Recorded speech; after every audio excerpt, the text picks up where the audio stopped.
Bonjour et bienvenue dans le JT de ce vendredi 3 juin. Au programme élection professionnelle loyauté de l'employeur, déclaration du concubin du chef d'entreprise et exonération en zone de revitalisation rurale.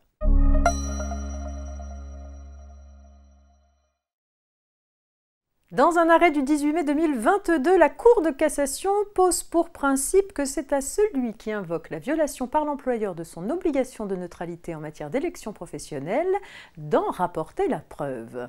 En l'espèce, un syndicat reprochait à l'employeur d'avoir manqué à son obligation de neutralité en refusant sa liste de candidats à l'élection d'un CSE d'établissement et en acceptant celle d'un autre syndicat.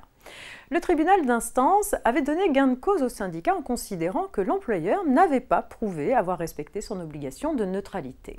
Mais c'était au syndicat de prouver ce manquement pour faire annuler les élections en cause et non à l'employeur. Le tribunal d'instance avait ainsi inversé la charge de la preuve.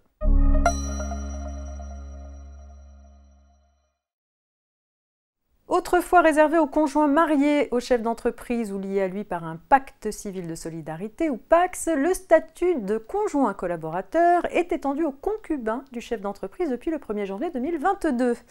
Pour que son concubin bénéficie du statut de conjoint collaborateur, le chef d'entreprise doit effectuer une déclaration en ce sens au centre de formalité des entreprises. Cette déclaration doit être accompagnée d'une attestation sur l'honneur du concubin précisant le choix du statut et sa date d'effet.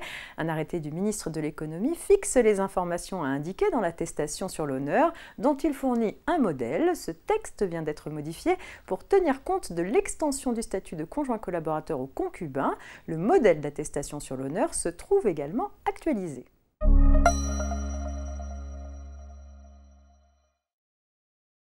Les entreprises créées ou reprises en zone de revitalisation rurale ou ZRR jusqu'au 31 décembre 2023 bénéficient d'une exonération d'impôt sur les bénéfices.